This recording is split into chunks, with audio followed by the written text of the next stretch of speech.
जय हिंद दोस्तों, स्वागत है आप सभी का। आरंभ है परसेंट सीरीज की एक नई वीडियो में। इस वीडियो में हम बात करेंगे इंडोटेड या 5000 प्लस क्वेश्चन बुक सीरीज की प्रैक्टिस सेट नंबर 49। तो बिना टाइम वेस्ट किए स्टार्ट करते हैं प्रैक्टिस सेट नंबर 49 का क्वेश्चन नंबर 1। क्वेश्चन नंबर 1 है, ब्लू वाटर पॉलिसी अथवा शांत जल की नीति किस पुर्तगाली गवर्नर ने अपनाया था। ब्लू वाटर पॉलिसी या फिर इसे शांत जल की नीति भी कहते हैं, किस पुर्तगाली गवर्नर ने अपनाया था। वो थे फ्रांसिस्को डी अल्मेडा। कौन थे? Francisco de Almeida. भारत में न्याय व्यवस्था का जन्मदाता किसे माना जाता है। तो भारत में न्याय व्यवस्था का जन्मदाता वारेन हेस्टिंग को माना जाता है। एशियाटिक सोसाइटी ऑफ बंगाल की स्थापना का मूल उद्देश्य क्या था। एशियाटिक सोसाइटी ऑफ बंगाल की स्थापना का मूल उद्देश्य क्या था। तो उसका उद्देश्य था प्राचीन भारतीय पुस्तकों का आंग्ल भाषा में अनुवाद करना। क्या था? प्राचीन भारतीय पुस्तकों का आंग्ल भाषा में अनुवाद करना। क्वेश्चन नंबर 4, 1919 के अधिनियम द्वारा केंद्रीय व्यवस्थापिका में क्या परिवर्तन किए गए। तो इसमें परिवर्तन किया गया था व्यवस्थापिका परिषद के स्थान पर केंद्र में द्विसदनीय व्यवस्थापिका की स्थापना। केंद्र की व्यवस्थापिका में 2 सदन असेंबली और काउंसिल ऑफ स्टेट की स्थापना। निम्न सदन का कार्यकाल 3 वर्ष, यानी उपयुक्त सभी। क्वेश्चन नंबर 5 है, जर्मनी ने वर्साई की संधि का उल्लंघन कब किया। तो जर्मनी ने वर्साई की संधि का उल्लंघन किया 1935 ईस्वी में। क्वेश्चन नंबर 6, पाकिस्तान के अलग राज्य आंदोलन का नेतृत्व किसने किया। पाकिस्तान के लिए अलग राज्य आंदोलन का नेतृत्व किसने किया था। तो मोहम्मद अली जिन्ना। क्वेश्चन नंबर 7, निम्नलिखित में से किस जेल में भगत सिंह और सुखदेव राजगुरु को फांसी दिया गया था। तो कौन सा जेल था वो? Lahore jail. Question number 8, Swami Dayanand Saraswati ने 1875 ईस्वी में आर्य समाज की स्थापना कहाँ की। तो स्वामी दयानंद सरस्वती ने 1875 ईस्वी में आर्य समाज की स्थापना मुंबई में की। ठीक है। क्वेश्चन नंबर 9, महावीर स्वामी ने चतुर्विद संघ की स्थापना कहाँ की। तो महावीर स्वामी ने चतुर्विद संघ की स्थापना पावा में की। क्वेश्चन नंबर 10, स्वतंत्रता के पूर्व संध्या पर निम्नलिखित में से किस आंदोलन ने सबसे बड़ा कृषक छापामार युद्ध देखा था। तो किस आंदोलन ने देखा था बताइए। तो इसका आंसर हो जाएगा तेलंगाना आंदोलन। कौन सा? तेलंगाना आंदोलन। क्वेश्चन नंबर 11, अरविंद घोष को किस मामले में गिरफ्तार किया गया था। तो अरविंद घोष को गिरफ्तार किया गया था अलीपुर बम कांड में। किसमें? अलीपुर बम कांड में अरविंद घोष को गिरफ्तार किया गया था। क्वेश्चन नंबर 12, भगवान बुद्ध ने महापरिनिर्वाण के बाद पहली बौद्ध संगति कहाँ हुई थी। तो भगवान बुद्ध की जब ज्ञान की प्राप्ति हुई तो उसके बाद पहली बौद्ध संगति कहाँ हुई थी बताइए। तो पहली बौद्ध संगति हुई थी राजगिरी में। ठीक है। महापरिनिर्वाण मतलब उनकी मृत्यु। ठीक है। क्वेश्चन नंबर 13 है, भारतीय इतिहास के संदर्भ में निम्नलिखित में से कौन भावी बुद्ध हैं जो संसार की रक्षा हेतु अवतरित होंगे। तो कौन है? इसका आंसर हो जाएगा मैत्रेय। क्वेश्चन नंबर 14, कुशल स्थानीय स्वशासन के लिए प्रसिद्ध राजवंश कौन था। तो कुशल स्थानीय स्वशासन के लिए प्रसिद्ध राजवंश था चोल राजवंश। चोल राजवंश इसीलिए प्रसिद्ध है कुशल स्थानीय स्वशासन के लिए और अपनी सैनिक के लिए, अपनी सेना के लिए। क्वेश्चन नंबर 15, मुगल शासक और संबंधित मकबरा मिलान करना है। ठीक है। तो सबसे पहला है हुमायूं। तो हुमायूं का मकबरा कहाँ है? दिल्ली। दूसरा क्या है? दूसरा है शेरशाह। तो शेरशाह का मकबरा सासाराम। कहाँ पे? शेरशाह का मकबरा है सासाराम। हुमायूं का मकबरा दिल्ली। तीसरा है जहांगीर। तो जहांगीर का मकबरा लाहौर और अकबर का मकबरा सिकंदरा। तो इसका आंसर हो जाएगा ऑप्शन नंबर बी। ठीक है। क्वेश्चन नंबर 16, किस मध्यकालीन शासक ने रुपया का प्रचलन कराया था। तो कौन से मध्यकालीन शासक थे जिन्होंने रुपया का प्रचलन कराया था? शेरशाह सूरी थे। क्वेश्चन नंबर 17, निम्नलिखित में से किस यात्री ने मुगलकालीन शहरों को शिविर नगर की संज्ञा दी। तो कौन से यात्री थे? तो वो थे वर्नियर। मुगलकालीन शहरों को क्या नाम दिया? शिविर नगर की संज्ञा दिया। क्वेश्चन नंबर 18 देखते हैं, लोटा विद्रोह किस आंदोलन से तुरंत पूर्व की घटना है। कौन सा विद्रोह? लोटा विद्रोह। तो कौन से आंदोलन की तुरंत पूर्व की घटना है? 1857 की क्रांति के तुरंत पूर्व की घटना है लोटा विद्रोह। क्वेश्चन नंबर 19 है, दिल्ली के बादशाह को लाल किला खाली करने और कुतुब मीनार पर जाकर रहने की आज्ञा देने वाला भारत के गवर्नर जनरल और संबंधित बादशाह के जोड़े का चयन कीजिए। ठीक है। तो चयन कर लेते हैं। तो ये जो आदेश दिया था कौन सा गवर्नर जनरल था? ये था लॉर्ड डलहौजी। और किसको दिया था? बहादुर शाह द्वितीय को। अंतिम आर एन मल्होत्रा कमेटी किससे संबंधित है? तो वो संबंधित है बीमा क्षेत्र से। किससे? बीमा क्षेत्र से। क्वेश्चन नंबर 21 है, जैव विविधता के साथ साथ मनुष्य के परंपरागत जीवन के संरक्षण के लिए सबसे महत्वपूर्ण रणनीति निम्नलिखित में से किस एक की स्थापना करने में निहित है? तो किसकी स्थापना करने में निहित है? जीव मंडल निचय यानी रिजर्व, जीव मंडल रिजर्व जो होता है उसकी स्थापना करने में मनुष्य की परंपरागत जीवन के लिए संरक्षण महत्वपूर्ण रणनीति है। ठीक है। क्वेश्चन नंबर 22 है, जब कुल उपयोगिता अधिकतम होगा तो सीमांत उपयोगिता कितना होगा? जब कुल उपयोगिता अधिकतम होगा तो सीमांत उपयोगिता कितना होगा?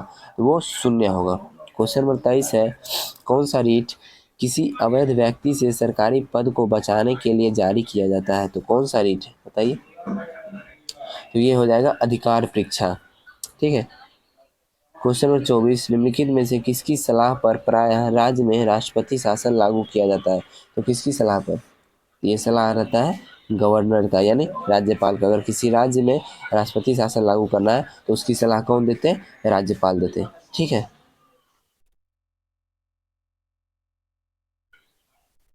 क्वेश्चन नंबर 25, वर्तमान समय में 9वीं अनुसूची में कुल कितने अधिनियम हैं? वर्तमान समय में 9वीं अनुसूची में कुल कितने अधिनियम हैं? तो वो है 284 अधिनियम। क्वेश्चन नंबर 26, संविधान के किस अनुच्छेद के तहत संसद वर्तमान राज्यों के क्षेत्रों, सीमाओं या नामों में परिवर्तन कर सकता है? तो किस अनुच्छेद में संसद वर्तमान राज्य के क्षेत्र, नाम या सीमाओं में अंतर कर सकता है यानी परिवर्तन कर सकता है?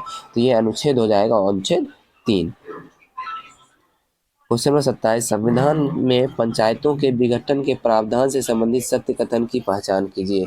सत्य कथन क्या है उसकी पहचान करना है। तो सत्य कथन है विघटन का उल्लेख नहीं किया गया है। संविधान के पंचायत के विघटन के बारे में विघटन का उल्लेख नहीं किया गया। ठीक है। क्वेश्चन नंबर 28 है, अनुच्छेद 1 राज्यों के परिसंघ के बजाय राज्यों की संघ वर्णित करता है, क्योंकि बताइए क्यों करता है? तो इसलिए करता है भारतीय संघ राज्यों के समझौते का परिणाम नहीं है। ठीक है। क्वेश्चन नंबर 29, मालवा का पठार किस राज्य का हिस्सा नहीं है? तो मालवा का पठार महाराष्ट्र का हिस्सा नहीं है। राजस्थान, गुजरात और मध्य प्रदेश का हिस्सा है मालवा का पठार। क्वेश्चन नंबर 30, भारत का कौन सा राज्य जैविक खाद्य उत्पादों का सर्वाधिक उत्पादन करता है? तो कौन सा राज्य है? मध्य प्रदेश। क्वेश्चन नंबर 31 है, भारत में टाइगर राज्य के नाम से जाना जाता है किसे? भारत में टाइगर राज्य के नाम से जाना जाता है मध्य प्रदेश को, क्योंकि सबसे अधिक टाइगर की संख्या मध्य प्रदेश में ही है। ठीक। क्वेश्चन नंबर 32, निम्नलिखित नदियों में से कौन सी विषुवत रेखा को 2 बार पार करती है? कौन सी नदी है जो विषुवत रेखा को 2 बार पार करती है? तो जायरे नदी है। ठीक है। और भूमध्य रेखा को 2 बार पार करती है लिम्पोपो नदी। ठीक। मैंने कल ही बताया, आप लोग ध्यान से पढ़े होंगे तो याद ही होगा। और कर्क रेखा के बारे में बताया था, जो कर्क रेखा को 2 बार काटती है और मकर रेखा को भी 2 बार काटती है। तो कौन कर्क रेखा को कौन सी नदी 2 बार काटती है और मकर रेखा को कौन सी नदी 2 बार काटती है, ये मुझे कमेंट में आप बताइए, क्योंकि मैंने कल ही बताया है। क्वेश्चन नंबर 33 है, इनमें कौन सी घाटी हिमालय क्षेत्र में स्थित है? तो कौन सी घाटी है जो हिमालय क्षेत्र में स्थित है? फूलों की घाटी। क्वेश्चन नंबर 34, इनमें से पहाड़ियों का उत्तर से दक्षिण सही क्रम क्या है? तो सही क्रम उत्तर से दक्षिण का बताना है। तो अरावली, फिर गिरनार, फिर सतमाला और अनैमुदी। क्वेश्चन नंबर 35, उत्तर पूर्वी मानसून में सबसे अधिक वर्षा प्राप्त करने वाला राज्य है? कौन सा राज्य है जो उत्तर पूर्वी मानसून में सबसे अधिक वर्षा प्राप्त करता है? तो ये राज्य है तमिलनाडु। बैलाडीला खान किसके लिए प्रसिद्ध है? तो बैलाडीला का खान किसके लिए प्रसिद्ध है? लौह अयस्क के लिए। क्वेश्चन नंबर 37, इनमें से कौन सा शहर मेगा सिटी के अंतर्गत नहीं आता है? तो मेगा सिटी के अंतर्गत कौन सा शहर है जो नहीं आता है? तो वो है चेन्नई। क्वेश्चन नंबर 38, शरीर से हृदय की ओर रक्त ले जाने वाला रक्त वाहिनी को क्या कहा जाता है? तो शरीर से जो हृदय की ओर रक्त ले जाता है उस रक्त वाहिनी को क्या कहते हैं? उसे कहते हैं शिरा। क्वेश्चन 39, सफ़ेद फेफड़ा रोग किस उद्योग के मजदूरों में अधिक होता है? तो सफ़ेद फेफड़ा रोग होता है किस उद्योग के मजदूर में? रुई उद्योग। ठीक है। क्योंकि रुई की जो परत होती है यानी रुई जो होती है वो उरुर के सांस के थ्रू, उनके नाक के थ्रू सांस से उनके फेफड़े में चला जाता है, इसलिए सफ़ेद फेफड़ा रोग हो जाता है।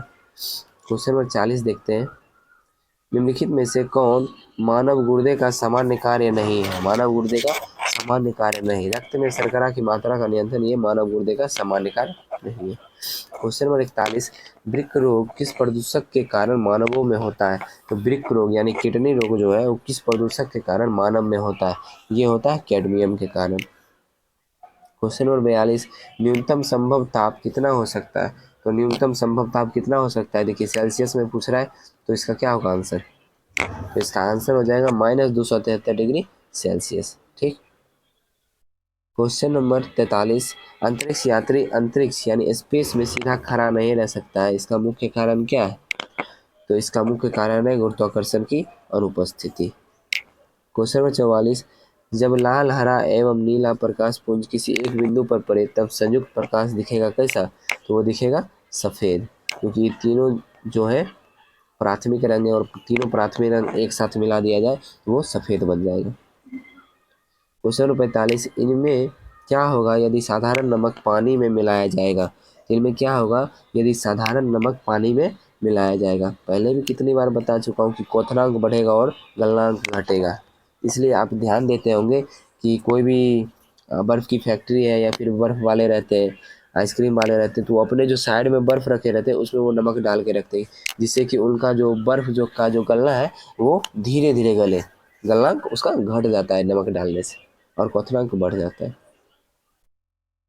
क्वेश्चन नंबर 46 है, दीर्घ रेडियो तरंग पृथ्वी के वायुमंडल के किस सतह से परावर्तित होता है? तो दीर्घ रेडियो तरंग पृथ्वी के वायुमंडल से किस सतह से परावर्तित होता है? ये होता है परावर्तित आयन मंडल से। क्वेश्चन नंबर 47, 100 वाट का इलेक्ट्रिक बल्ब 10 घंटा जलता है, इसके द्वारा कितना इलेक्ट्रिसिटी बिल आएगा यदि उपयोग दर 6 रुपये प्रति यूनिट है? बताइए। तो ये आएगा 6 रुपया। ठीक है। तो जैसे कि इसका सॉल्यूशन है 100 गुना 10 बटा 1000 और गुना 6 रुपये प्रति दर है 6, तो ये सब कट जाएगा, तो इसका आंसर हो जाएगा 6 रुपये। ठीक है। ट्रांसफार्मर परिवर्तन करने की एक युक्ति है, तो ट्रांसफार्मर किसको किस में परिवर्तित करता है? एसी को एसी में। ठीक है। निम्न एसी को उच्च एसी में और उच्च एसी को निम्न एसी में करता है। ठीक है, ना कि एसी को डीसी में। ध्यान रखिएगा ट्रांसफार्मर के बारे में। क्वेश्चन 49 है, BARC क्या है? BARC क्या है पता ही होगा। तो BARC है भाभा एटॉमिक रिसर्च सेंटर। ये कहाँ है आप मुझे कमेंट में बताइएगा कि BARC Bhabha atomic research centre कहाँ है। क्वेश्चन 50, शक्कर के घोल का तापमान बढ़ाने से शक्कर की विलेयता क्या होगी? तो शक्कर के घोल का तापमान बढ़ाने से शक्कर की विलेयता में क्या होगी बताइए? तो इसमें बढ़ेगी। ठीक है, शक्कर की विलेयता बढ़ जाएगी अगर तापमान बढ़ाएगी तो आज का सेट यही समाप्त हुआ। कुछ इंपॉर्टेंट पॉइंट है उसे देख लेते हैं हम लोग। प्रशांत महासागर की प्रमुख जलधाराएं हैं, तो सबसे पहले हम ठंडी जलधाराएं की बात कर लेते हैं। प्रशांत महासागर में हम्बोल्ट जलधारा, कैलिफोर्निया जलधारा, क्यूराइल जलधारा, अंटार्कटिका जलधारा, ये जो है प्रशांत महासागर की ठंडी जलधारा है। कौन कौन सी? हम्बोल्ट, कैलिफोर्निया, क्यूराइल और Antarctica. Humboldt, California, Kurile, Antarctica. अब बात कर लेते हैं गर्म जलधारा के बारे में। यूरोसिया जलधारा, अलास्का जलधारा, सुसीम जलधारा, एल नीनो जलधारा, ये जो है गर्म जलधारा है। यूरोसिया जलधारा, अलास्का जलधारा, सुसीम जलधारा और एल नीनो जलधारा। अब अटलांटिक के बारे में बात कर लेते हैं। अटलांटिक की ठंडी जलधारा है लेब्राडोर, बेंगुएला, कनारी, फॉकलैंड। कौन कौन सी? लेब्राडोर, बेंगुएला, कनारी, फॉकलैंड। और गर्म जलधारा है गल्फ स्ट्रीम, ब्राज़ील, इरमिंजर, उत्तरी विषुवतीय रेखीय जलधारा। ठीक है।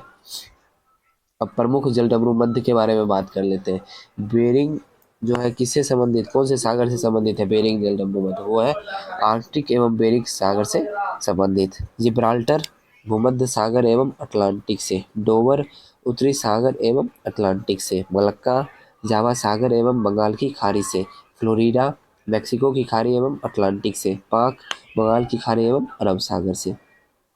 नेक्स्ट पॉइंट है मेडागास्कर द्वीप एवं डियागो गार्सिया द्वीप स्थित है कहाँ? तो ये दोनों स्थित है हिंद महासागर में। बरमूडा ट्रायंगल कहाँ स्थित है? तो बरमूडा ट्रायंगल स्थित है उत्तरी अटलांटिक महासागर में। ठीक है। तो आज का सेट यहीं समाप्त हो गया। आशा करता हूँ वीडियो अच्छी लगी होगी। अगर अच्छी लगे तो वीडियो को लाइक कर दीजिएगा। चैनल पे नए आए हैं तो चैनल को सब्सक्राइब कर लीजिएगा। और जैसा कि मैंने बताया है कि अब हम लोग लाइव आने वाले हैं और लाइव आके उस पर टेस्ट होगी और उसमें प्राइज़ भी दिया जाएगा। आप जितने भी बच्चे को ऐड करेंगे, जैसे 1000 को बच्चे को ऐड करेंगे और उस लाइव में, तो 1000 का प्राइज़ रहेगा, उसमें 2000 को करेंगे 2000 का प्राइज़ रहेगा। लेकिन अगर 200 से कम बच्चे उस लाइव में आते हैं तो कोई प्राइज़ नहीं रहेगा।